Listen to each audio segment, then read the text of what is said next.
Di sebuah counter penjualan, seorang pelanggan baru bernama Bima datang untuk membeli peralatan kantor. Aturannya jelas, pembayaran harus lunas di awal. Namun sambil tersenyum kecil, Bima sengaja bertanya, "Mas, kalau bayarnya nanti setelah barang dikirim, boleh nggak?" Siapa tahu aja boleh. Padahal ia tahu aturannya tidak begitu, tetapi ia mencoba menawar dengan nada bercanda. Sayangnya, karyawan pertama menjawab dengan cepat. "Gak bisa pak, sudah aturannya begitu, jangan minta yang aneh-aneh deh." Jawabnya singkat, namun nadanya membuat Bima ragu untuk melakukan percakapan selanjutnya. Beberapa menit kemudian, karyawan lain mendapat pertanyaan yang sama.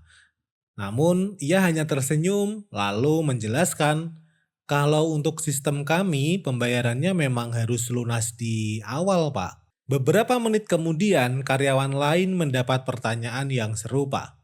Namun, ia hanya tersenyum, lalu menjelaskan dengan sebaik mungkin.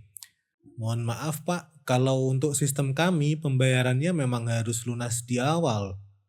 Bukan karena kami tidak percaya, tapi karena proses gudang dan pengiriman sudah menggunakan optimasi. Jadi supaya barang cepat diproses, aturannya memang harus begitu." Nada yang sama-sama menjelaskan namun tegas, tapi cara penjelasannya membuat aturan terasa lebih manusiawi. Dua interaksi sederhana seperti ini sering dilewatkan. Padahal bagi publik, disitulah karakter perusahaan terlihat paling jujur. Bukan dari slogan besar, tetapi dari cara karyawannya memperlakukan orang lain setiap hari. Jika karakter perusahaan tercermin dari cara karyawannya bersikap, lalu bagaimana nilai itu sebenarnya ditanamkan dan dijalani di dalam perusahaan itu? Ikuti video ini sampai selesai.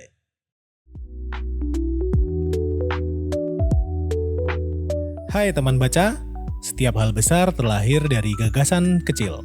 Dan ingat, satu kalimat dari sebuah buku bisa merubah hidupmu.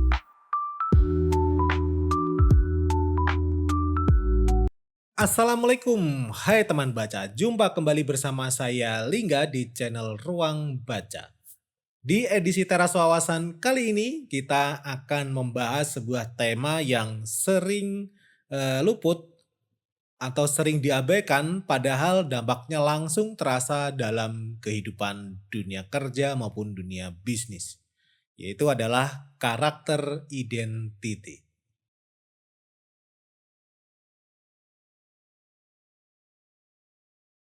Secara sederhana, karakter identity adalah identitas perusahaan yang tercermin bukan hanya dari slogan, bukan hanya dari poster visi misi, logo, dan lain sebagainya, akan tetapi juga dari karakter, kualitas, dan perilaku karyawannya. Publik menilai perusahaan bukan dari apa yang ditulis, tetapi dari apa yang mereka alami. Dalam Organization Culture and Leadership, buku karya Edgar Schein menegaskan bahwa budaya perusahaan tercermin dari perilaku sehari-hari, terutama bagaimana orang berinteraksi, merespon situasi, dan memperlakukan orang lain. Di banyak tempat, orang tidak mengenang perusahaan karena desain ruangannya, tetapi karena sikap orang-orang yang bekerja di dalamnya. Cara menjelaskan aturan, cara menolak permintaan, atau cara membantu seseorang yang sedang kebingungan. Pemikiran ini juga selaras dengan apa yang ditulis oleh Patrick dalam sebuah buku The Advantage yang menekankan bahwa kekuatan organisasi muncul dari budaya karakter yang hidup, bukan dari strategi megah yang hanya tertulis.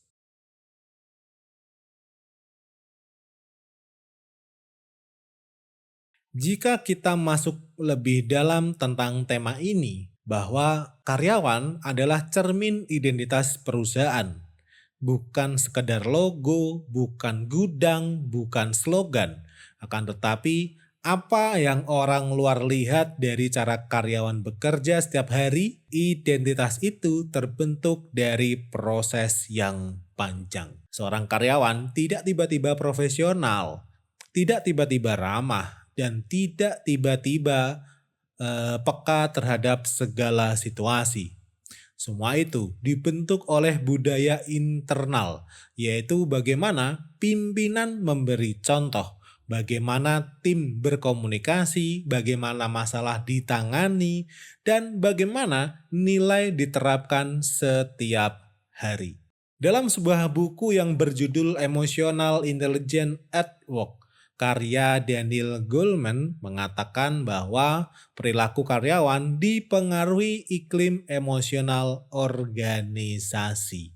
Kemudian Elgar Sheen juga menegaskan bahwa budaya adalah kebiasaan yang diulang, sedangkan Patrick Leone menunjukkan bahwa organisasi gagal karena perilaku internal tidak mencerminkan nilai yang dijanjikan.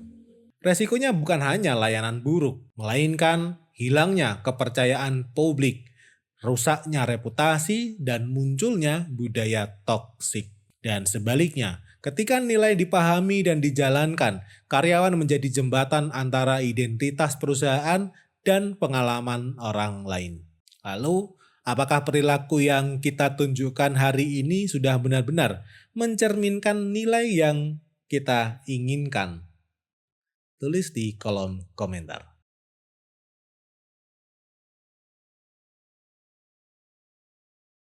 Jika kita rangkum perjalanan ini, titik terangnya akan kita temui bahwa identitas perusahaan tidak pernah hidup ketika hanya berbentuk tulisan visi. Akan tetapi, dari bagaimana nilai itu dijalankan oleh karyawannya setiap hari. Ketika nilai hanya menjadi slogan, publik melihat ketidaksesuaian antara janji dan kenyataan. Tetapi ketika nilai diterjemahkan menjadi perilaku, publik melihat konsistensi, yaitu cara karyawan menjelaskan aturan, menangani komplain, atau mengambil keputusan-keputusan kecil. Seperti yang dikatakan oleh Patrick dalam sebuah buku yang berjudul The Advantage, yang menyebutkan bahwa organisasi yang kuat bukan yang paling pintar, tetapi yang nilai-nilainya hidup dalam keseharian. Ketika nilai itu hidup, yang berubah bukan hanya layanan, akan tetapi cara perusahaan dipandang, lebih dapat dipercaya, lebih dewasa, dan lebih konsisten.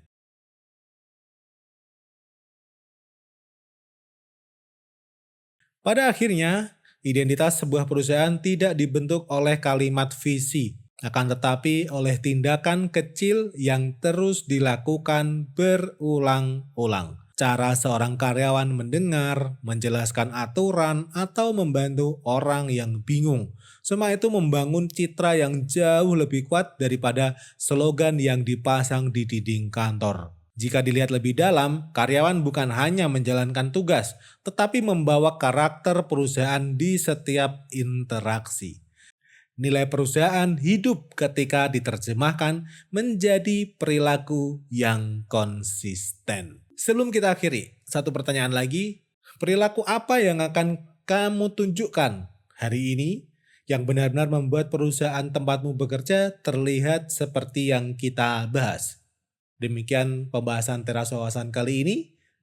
Mohon maaf bila ada salah kata. Dukung terus channel Ruang Baca dengan membagikan video ini dan mari berdiskusi di kolom komentar. Karena setiap pikiran yang terbuka adalah bagian dari perjalanan kita bersama. Sampai jumpa di teras wawasan berikutnya. Buka pikiranmu, ubah polanya, hidupmu pasti bergairah. Assalamualaikum.